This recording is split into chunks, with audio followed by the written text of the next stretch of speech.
Welcome to the Rich Junkie Records podcast, 1276. where we interview artists, underground artists. Welcome. Rich Junkie Records. Alrighty, so this is my first time doing this. First, I just want to thank everybody for tuning in to the RJR podcast. When everything goes as planned, we will keep these going and keep bringing new talent and their stories to keep things fresh. That being said, I want to welcome you, Empress, I believe is how you pronounce it. Is that? That is correct. Yeah. Yes. Okay. Awesome. Let's see. So, how's your day going? Pretty good. A little slow, but keeping the creative juices flowing. What do you mean by like slow day? Woke up, decided I wanted to make something, and just been working at that all day. That's really it. Oh, so you've been kind of working the same project all day? Yeah. Mhm. But other than that, I mean, not a whole lot's been going on today, so pretty slow day. Okay, I see. But do you mind telling like what the project is? Yeah, it's actually within another kind of atmospheric funk, wave chill funk genre song. Something very slow, kind of melancholic. I woke up feeling very on the edgy side, so I was like, you know what? That's what I'm gonna make today. And it's coming along pretty well. I think I'm like almost done with it. I think I'm done with it actually. I don't know. Mm-hmm. It's not bad. So actually, I noticed you kind of do ethereal, spacey. I guess you would refer to it as atmospheric funk, right? Yeah. Is that how you would describe it? Yeah, that's how I describe it, but I guess the right actual genre for it would be chill funk or chill and or wave. Kind of in the same vein as like Skeller and like not Cordell, but definitely within Skeller. Yeah, that actually, side. Cordell. I feel like I spoke with that guy before he blew. I wouldn't doubt it. I feel like he was out there. He was around for sure. I don't know. I always said it Cordell though. So is it? I don't know if I think it's Cordell, but people say Cordell or Cordell. I think it's either one. It doesn't matter, right? It's just like It doesn't really matter when they all have an X in their name. So it's like you can't. How are you gonna say it anyway? You know. Oh yeah, exactly. It's up for interpretation. You get the idea. Yeah, that's what's important, right? Let's see. So you're making this edgy project, right? And you feel it's completed. So you want to like kind of tell us what this project is, or what? I don't really know how to describe it. If I'm being honest. I mean, kind of just woke up and I just said, "What can I make today?" That kind of is invoking something on the edgier, like what is like a weird subject that people don't want to talk about. You know, something that's deep. And I was just like, how can I put that into a song? Right. And that's kind of like what I'm going for. I don't know if it's reaching that, but I still think it's chill enough, atmospheric enough to reach that point. But I don't know how to describe it. I kind of just make stuff just for fun and just to see where it goes. Oh really? Yeah, I really don't put too much thought into it. I just, if it sounds good and I like where it's heading, I'm like, okay, I can build on this. And then, the ideas just come as I'm working. I like that. And if it works, it works. If not, then it stays hidden. Yeah, no, totally. I can actually relate to this on a producer end. It's just like when I used to draw when I was younger. Like I would just start drawing, and if I didn't like it, I scrap it and just move on to the next thing. That's how I produce as well. So it's interesting to know. I mean, everybody has different producing styles. But it's interesting to know that is yours as well. Yeah, because I feel like a lot of people get really caught up in like trying to perfect what their idea is, and then that kind of like either demotivates them or they get to a point where they keep doubting themselves in every little fine detail to where it just either never gets complete or they're just not happy with it in the end. Yeah. And for me, I'm just like, as long as I think it sounds good and I'm happy with it, that's all that matters to me. I mean, I'm not gonna sit here and say I'm like a perfectionist and like a perfect producer. And I've only been producing for, God, like really, let's see. I really only started getting heavily into it like probably 2 years ago. So, I mean, there's still a lot to learn, and I have learned a lot. And I got like Yeah. super heavy into it, like literally last 2 months. So, like, my more exponential growth has been through the last 2 months for sure. I see. So I was actually gonna ask you when and why you started musical production. So you're saying you've been producing for around 2 years, right? Yeah, and it's a funny story. It's like originally when I started when COVID hit. So I had graduated high school in 2020, and then I went straight to college for multimedia. And one of the assignments towards the end was to make your own soundtrack for a documentary you had to make. And I was like, man, this is the dumbest shit I've ever heard in my life. I don't want to do this. This is so dumb. And at first I hated it. And like, they wanted us to use GarageBand and all these like whatever. And I was like, you know what? If I'm going to do it, like I started thinking about it and I was like, if I'm going to do that, I'm going to go all out just because that's the kind of person I am, is like, if I got to do something, I'm going to do it the best I can. And so I bought FL. I didn't know what I was doing. I mean, I clicked around with like the default sounds, exported something. It was terrible. I still have it to this day. I still have it just to look back. Yeah, right. And I that night I was like, all right, I'm gonna sit here and just make something for school. So I made something like really simple. I hated it. I turned it in and it was whatever. And like probably a month later, I was sitting there thinking to myself, I was like, man, maybe I should get into music because I can just get around copyright because I can just make stuff that I like, not have to worry about it, which is like half truth, half not truth. Now that I'm actually trying to publish stuff, yeah, no, copyright still exists with samples, so that sucks. But that's how I got into sample it. clearance is everyone's worst enemy. Yeah, that's like the worst, especially with SoundCloud, dude. They're on top of it. Oh my, I don't know how. I don't know how they know what my vocal samples are, but they know. That's crazy. Something I thought was funny is a few weeks ago I heard this, I believe it was like a Subtronics track, but he made a remix of someone's song that was like, in the same scene as him, right? And I'm sure they were aware of it, but they kept taking it down for copyright, And they put something at the beginning of the track and it was like some fart noises and they were like, it was like, I think a robot voice or someone's voice. And they were like, we're just trying to bypass SoundCloud's copyright algorithm. And it actually did that time. I thought it was so funny though. Yeah, I mean, the SoundCloud's copyright algorithm is pretty good, but it is also pretty easy to bypass with things like that. If you can just distort certain things very slightly. Yeah. It's very easy.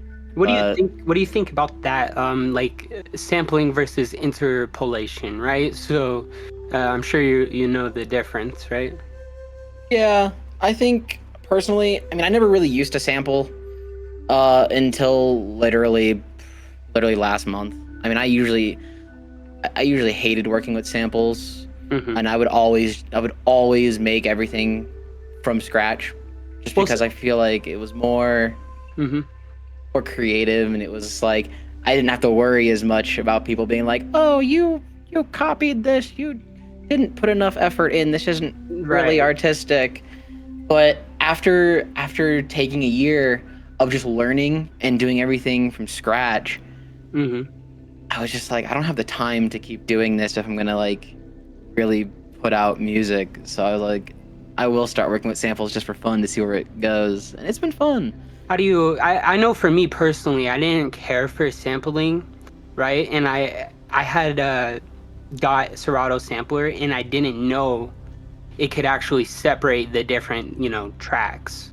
So when I figured out that it could like take the vocals off a song or just give me the bass, it was a completely game changer for me because Yeah, I like samples, but it's hard to like know when you're pitching it up or pitching it down or stretching it out exactly what key it is and things of that sort. So for me personally, Serato was sampler was like a huge game changer for me, because in the past it was like I had to find a sample.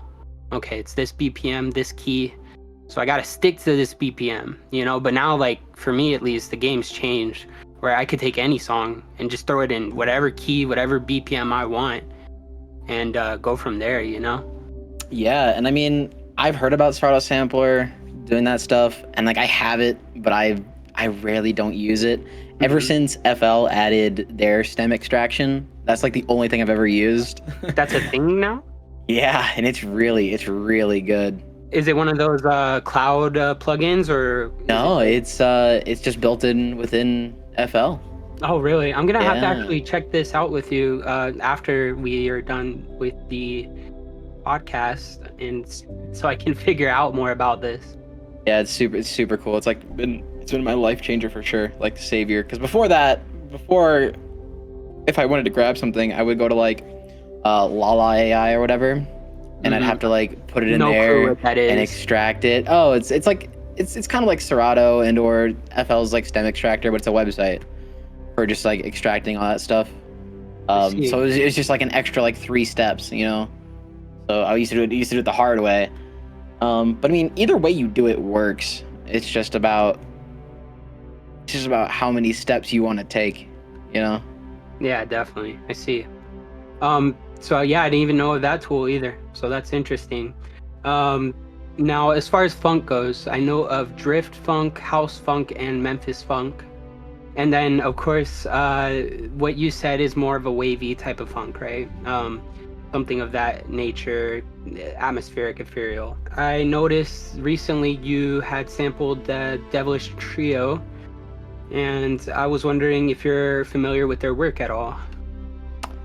Yeah, actually, the only reason I got into like the genre I'm in is because I kind of went down a weird rabbit hole in 2023 of just trying to find new genres to listen to, and it wasn't until I was on some like school set project where people were playing like Devilish Trio, 3-6 Mafia, stuff like that, and I was like, wow, this is kind of really cool. So they became like a pretty big staple in my Spotify playlist for sure for a while, until I learned like they all broke up, and I was like, no, they're so cool. Right. So like I know a little bit of their origin, but I guess only so much because I don't do anything anymore. But So I guess what Baker and Hydra were the main rappers, and then I think Tengade was mostly the producer. But of course, Baker would co-produce and Hydra would produce some beats of his own as well. Do you possibly have, as far as I remember, because I got big into Devilish Trio back in around 2019. I was working for La Quinta. It was like a hotel, and I was like pushing linen and grabbing trash. And so my favorite song by them was Walk When It Rains. I was wondering if you had a favorite Devilish Trio song. favorite Devilish Trio song? I actually don't. Just because I don't think I've listened to all of their stuff. I have listened to like Baker Yamaka's like own separate EPs and whatnot, but I don't think I've listened to like a full EP with all of them. So I don't think I have a favorite song. Did you know that I think Baker or Devilish Trio, I think one of them had beef with Suicide Boys one time, and then I think they even Baker like produced for one of them in like G59 too.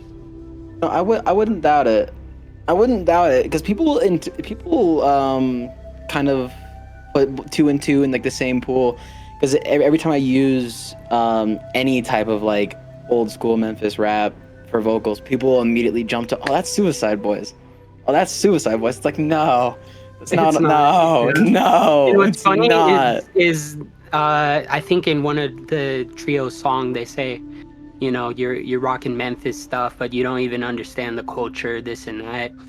So I think that specific line, I forget who said it, but I think it was directly aimed at them, because, you know, they kind of took the Memphis funk style, you know, and then, you know, just made it their own, which isn't a bad thing. You know, it's what everyone does. If anything, it makes them, you know, innovators, right? And but Trio just kind of like sticking to that core Memphis sound, I guess. Um, let's see. So my next question for you was, basically, I wanted to let you know I know, you know, many different kinds of artists. I know screamers that channel their anger when they're recording. I personally channel my creativity. I was wondering, when you're making a song, if there was a driving motivator or any emotions that you're thinking of, situations, or what do you try to channel while you're creating? Oh man, I would say that is kind of part of my creative process too. It's just like it's really nothing in the moment, and then like as it evolves, I'll like decide which direction I want to take it.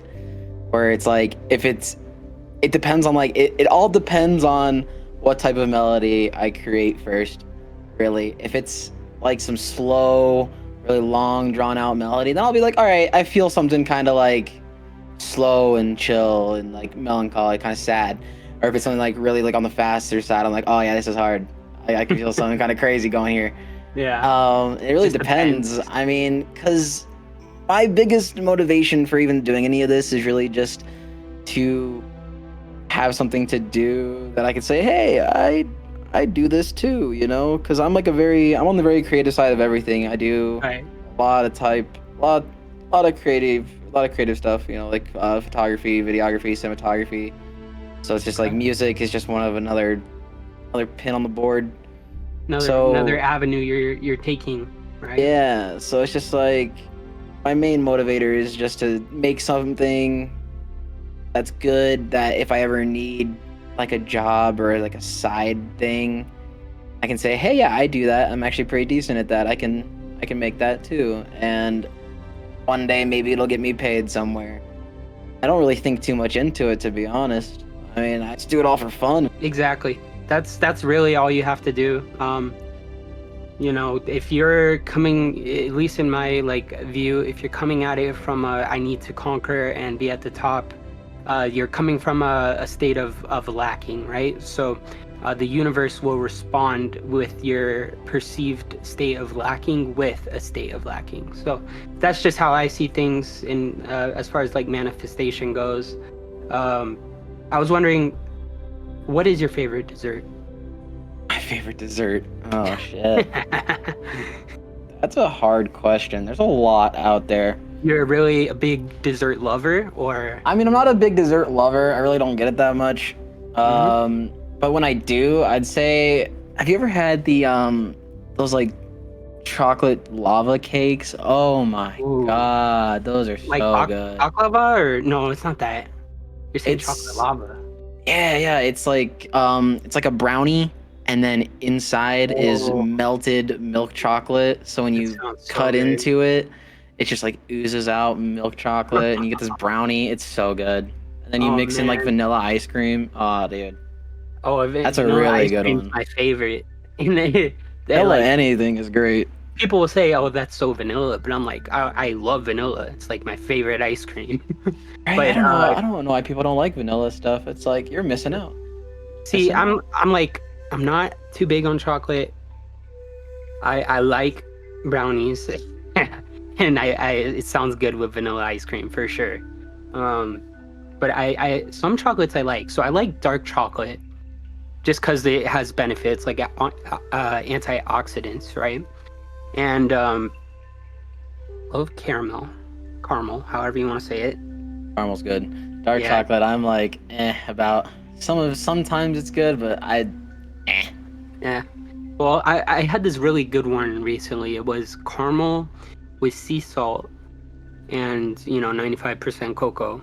And I loved it because the caramel gave it that sweetness that like dark chocolate doesn't really have. And the salt gave it like, I don't know. It just kind of balanced it out. But yeah, dark chocolate is like an acquired taste. It's one of those things when you first start eating it, you're like, okay, I really hate this. And there's no reason I wouldn't eat normal chocolate instead. You know, even though that is normal chocolate. So, you know, we actually never got into like how old you are and where you're located. If feel comfortable disclosing this, I would love to kind of know about the food culture where you're at, if there is any. Food culture. I mean, yeah. I'm 22. I'm from the United States. Food culture from where I'm at in the States. There's none here. I'm from Colorado, so I guess we have like the whole bull testicle thing. Well, But that's like a rare thing. I've never done it, and I don't think I ever will. that's a But Colorado that's a thing. thing. Yeah, that's a thing in the mountains. So What? hey, My cousin actually went to college out there, and I was supposed to as well out in Durango. I don't know if you're familiar with Durango. Yeah, I've been out there once. It's far. it's small, right? Oh, it's far It's from small. It's small and it's far. you. Okay, yeah, People there are Colorado, chill. pretty decently sized state. You know, Yeah. it's yeah. It was cold when I went out there. Oh yeah, no, that's normal here. That's normal. I mean, I think the thing we're most known for is, obviously weed at this point. And anytime you bring up Colorado, it was like weed. Were you guys I like the guess. first to legalize it, or Yeah. So that's like our claim to so fame you guys now. are potheads? Yeah, pretty much. Okay, so no real food culture, you would say. What about music scene? Is there a music scene or culture out there that you know of?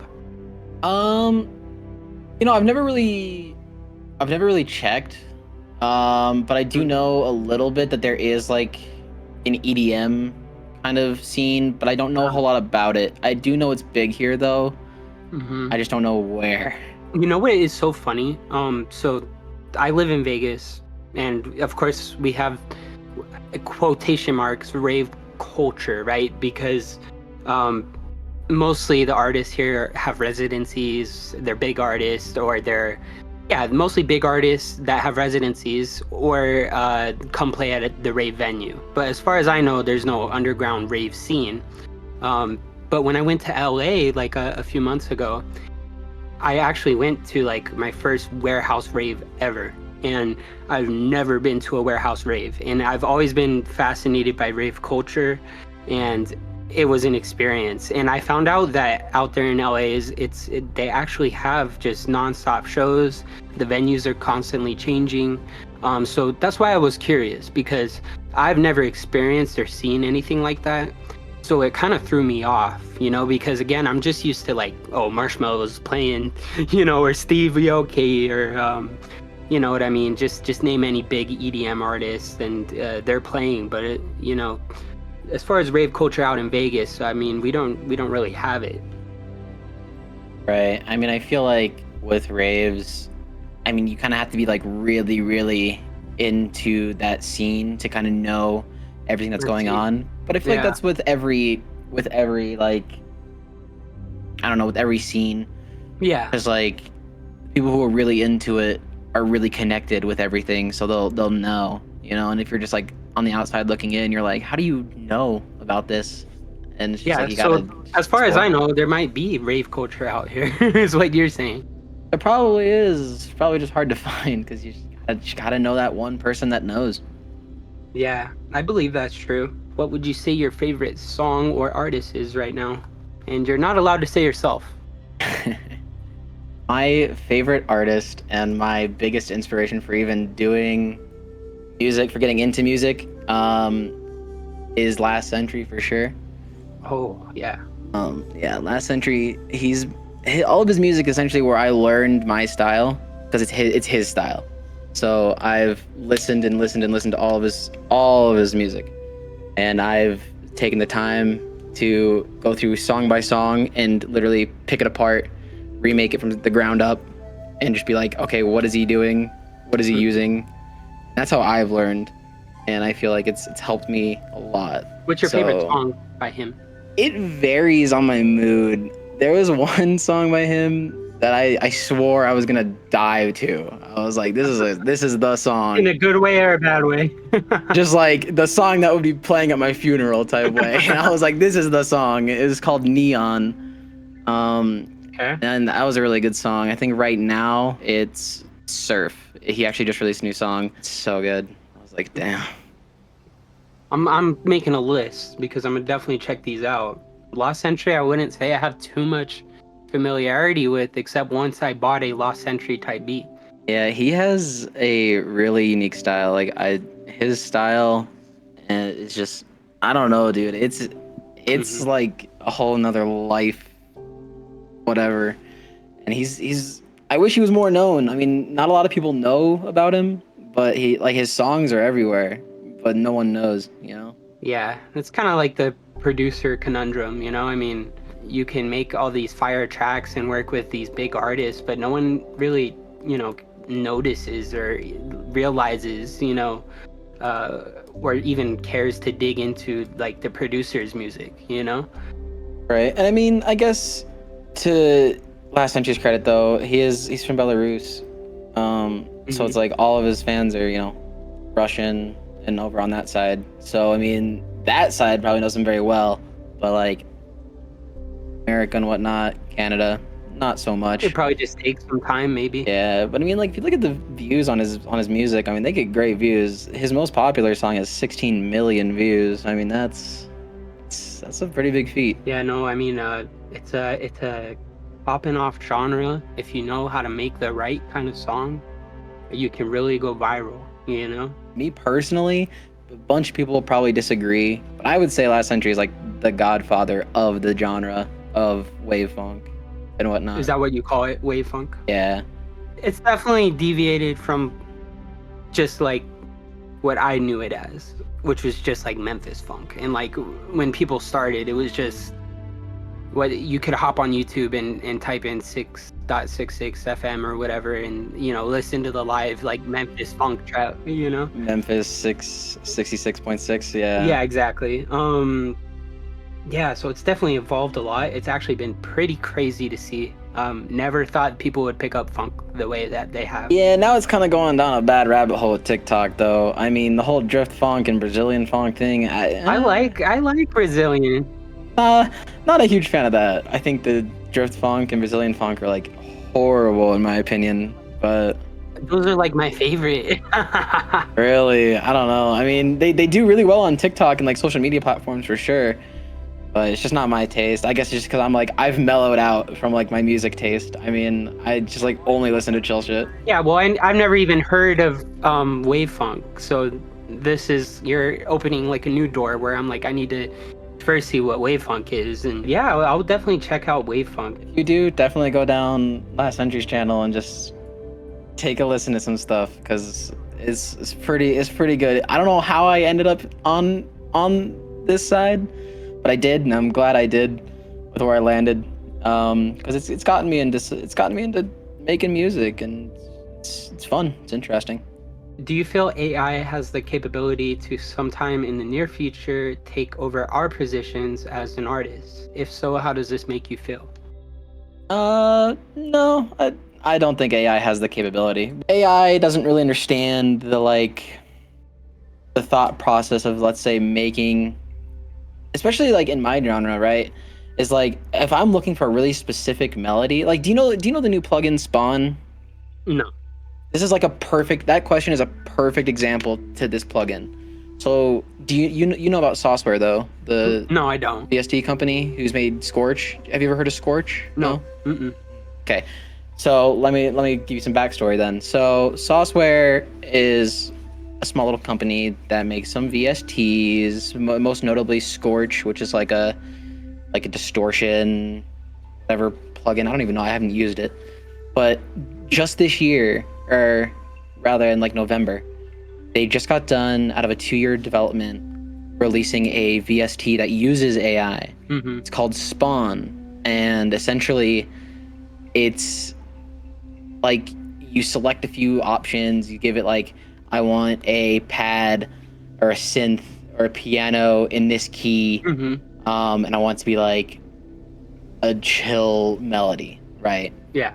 And it'll like generate MIDI for you. A MIDI. It's good for giving you ideas, but in my case, and I can see how this would work for like trap producers and people who would make like more upbeat, like really fast music. But for me, when I'm trying to look for like really slow, just like drawn out chords, 3, 4, just like melodies, It doesn't do that. It doesn't understand like I'm at a lower BPM. Give me something slow, low and slow. It's always something upbeat, happy, really fast. But it gives me the ideas of where to build off of, so I can just be like, all right, I'll take these general, root nodes and build off that myself because you can't get it right. So it makes the MIDI for you. I've heard of Synth GPT. Have you heard of that? I have heard of that. I was on the fence about that. I didn't get it because I heard it's basically just a rompler with a fancy UI, and I'm not really about that. That's where I was with Spawn too. I thought it was that as well, but it's actually pretty unique because it uses a whole different. It uses another API and another company's like generative whatever called Lemonade. It's interesting, but needless to say, I don't think AI can really take over what is what we do. Bread and butter. Yeah, because it just doesn't understand. Like it's helpful for our ideas and getting like that start, so like you have an idea of what you want to do. But once you know what you want to do, by that point, you're probably using one thing from it, but you've changed 90% of it because it's just not what you're looking for exactly.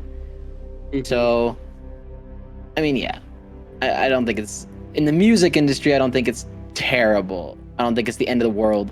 Now, if you were to ask me that for like drawing and like art, I'd say yeah, it's pretty bad. I mean, yeah, that side's because cooked. you used to. I mean, still, it's not perfect, right? But say I wanted to commission an artist to draw something like absurd.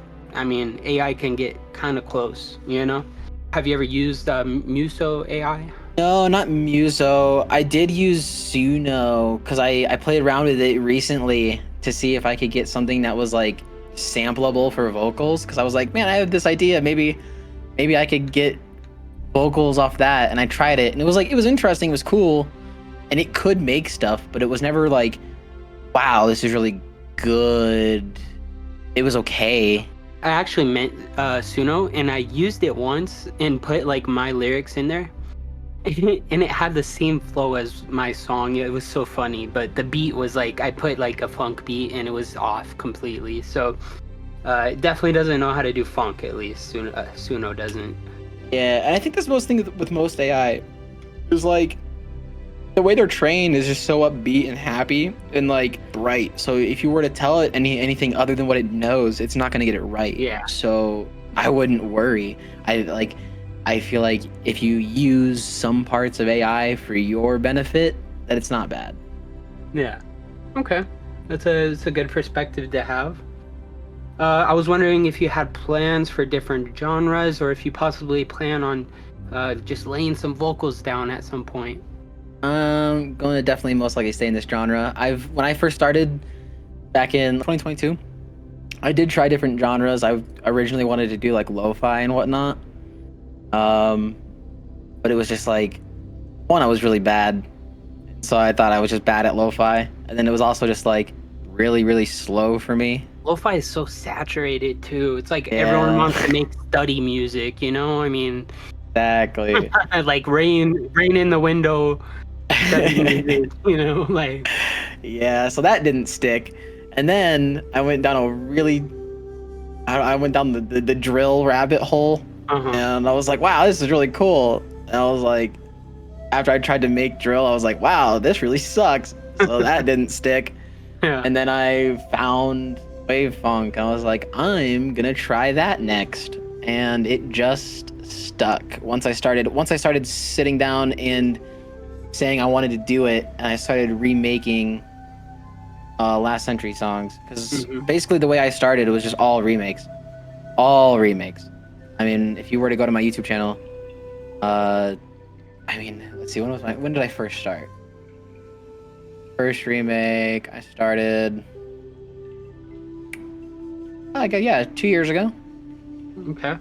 And yeah, ever since then, I've just been remaking stuff and just getting better and learning and seeing what I can improve on. And then literally probably 2 months ago, I was like, I'm at the point where I can remake this sound, this style, confidently enough to where I can start making my own stuff, and that's just what I've been doing ever since the start of December. The start of December and this month, I've tried to make and release a song every day. That's great. It's great. Yeah, I love it. You're doing great. I like everything that you post on SoundCloud, and what you've been posting, your work in the group as far as that goes. Random question, okay? So this is completely random. Chip in the hand or in the forehead? Wait, what? I'm just playing. Wait, say it again. No. Say it again. Let's see. Say it again. I said chip in the hand or in the forehead. Oh man. Let's see. Definitely the hand. Definitely the hand. Because like I feel like that's more practical, because then you can just like wave your hand and just like. Yeah, but what if you don't have to wave your hand and you just get scanned instead? Yeah, but that's assuming that everywhere you go has it set up for that, Like, what if you're at the store and you're at one of those like little card readers? You're gonna bend over and like scan your forehead? That seems a little awkward. Yeah, that's the random question. So just completely random. All right, so I actually have another question. I personally myself got into Warhammer 40K a while ago. Do you know anything about that? I do, and the only reason I do is because of the recent secret level episode of Warhammer that they made that game look so cool. Oh, are you talking about Space Marines? Yeah. But do you know about the show Secret Level?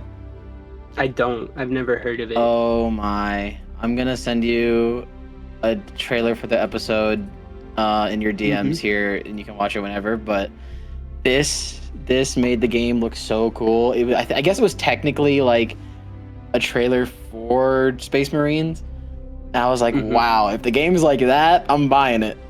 And you know what was crazy about the Space Marine game is they said something about the engine being able to run like a bizarre amount of entities all at once, like something I've never even heard of, which was impressive because they had like 1 million of these Tyranids, right, which are the bugs, and they were all being simulated at the same time. 40K for me is or what it was like the painting of the models, building the models, the tabletop game. It's kind of like Dungeons and Dragons, but not really.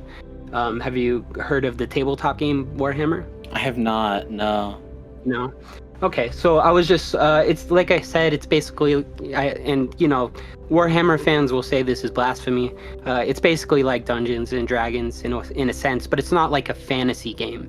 It's where you roll dice, you attack, and you get hits. I was wondering if you had any sort of like hobbies like that you do outside of music, like a craft, like kind of thing.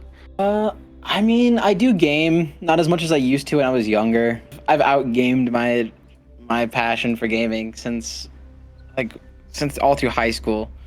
So I mean, that's really slowed down. But I do play stuff like Osu and Arma and like, I don't know, whatever is interesting at the time. There's still some games that I find dear to my heart, but I don't really play anything as much as I used to. I'm kind of like an old man at my age already, sitting down watching YouTube all day and just sitting in an FL like, what can I do now? I'm bored all the time. Do you like watching other people game on YouTube or horror games? I find that entertaining sometimes, but usually most of it's music related at this point, just because it's like what I'm really focusing into. Well, music and cinematography stuff. So like anything really creative is just where I'm focused.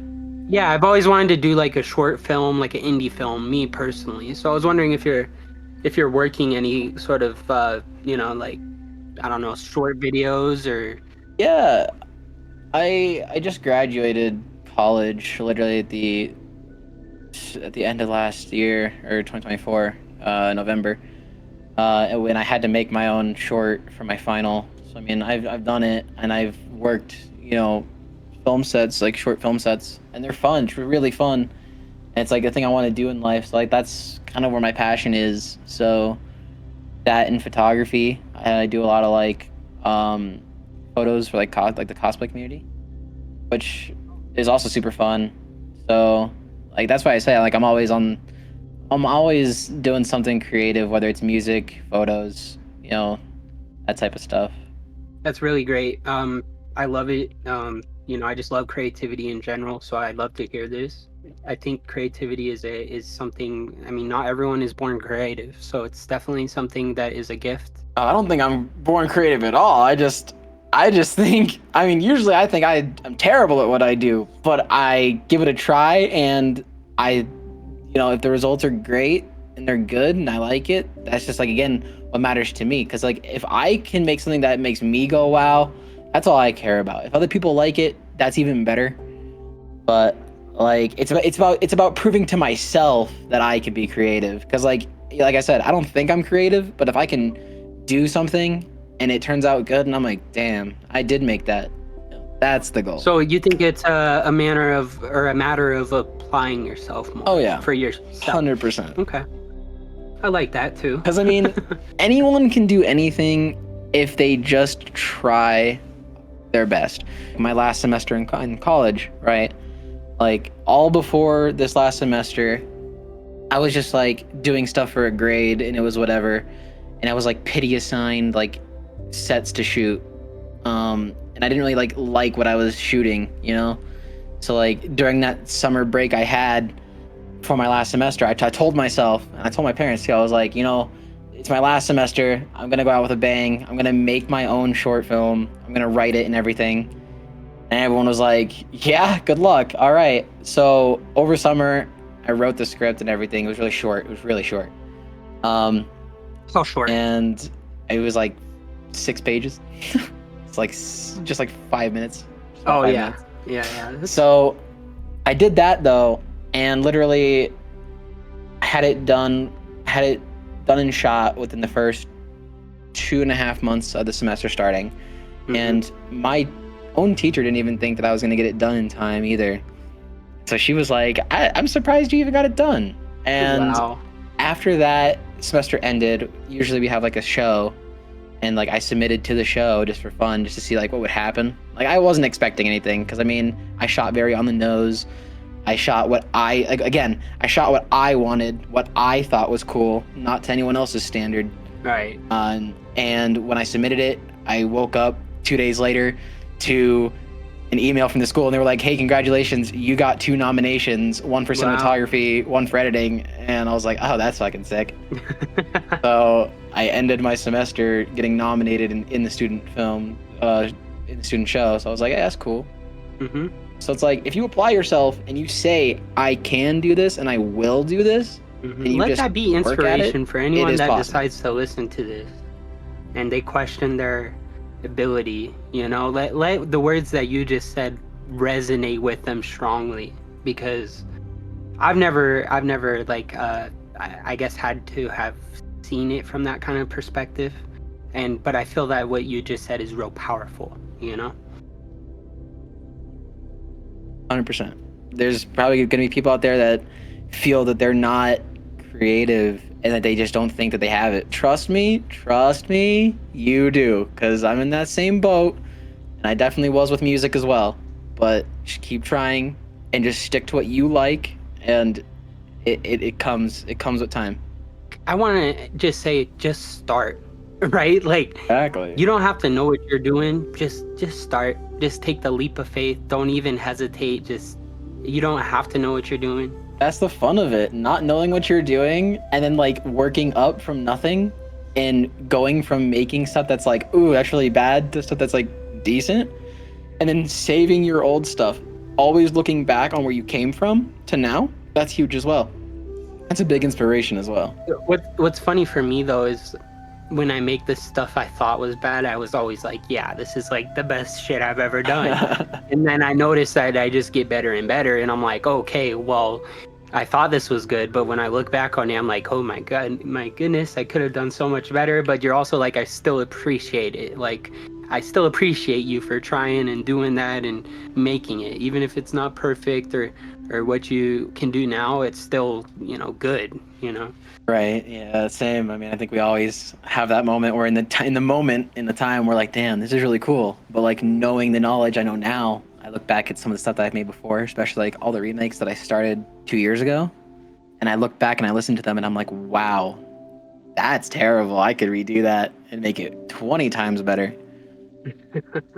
That's cool. It's like being a Super Saiyan almost, you know? All right, so this is kind of going to wrap up our podcast. I have one final question, and I feel that the listeners and both I might know the answer to it. It's, let's say hypothetically you could pick 3 producers for a collab.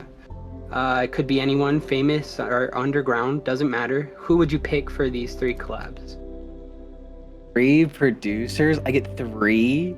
You get 3. I was going to say 1. But then I was gonna say 2, and I was okay, like, because if you said 1, you kind of already knew. Yeah, I know who your number 1 is, and Well, can I just pick him 3 times? If that's what you want to do, then we're gonna pick Last Century 3 times because each 3 different songs will be a banger and 3 different feels entirely. That's awesome. Well, Empress, I just again thank you for taking the time out of your day to speak with me, and I feel I've learned a lot about you. I really appreciate it. You know. You too. Sure, much